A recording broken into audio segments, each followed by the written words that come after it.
سلام خدمت تک تک شما دوستان عزیز.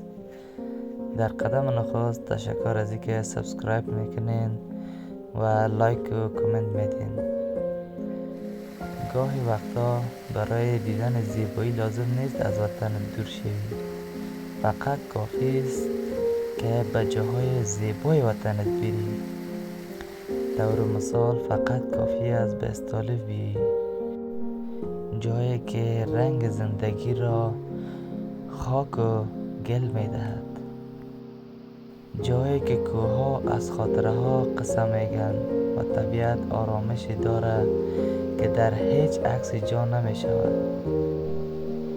امروز با من بیا تا زیبایی های استالف را نه ای که ببینی بلکه با دل حس کنی.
تشکر از اینکه تا پایان همراه من بودید.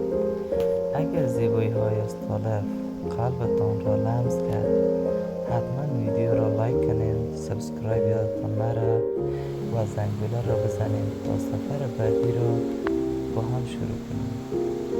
استالف تنها یک مکان نیست، یک حسه، یک خاطره است که با هر قدم بیشتر عاشقش میشویم. تا دیدار بعد، مهربان باشین و طبیعت دوست.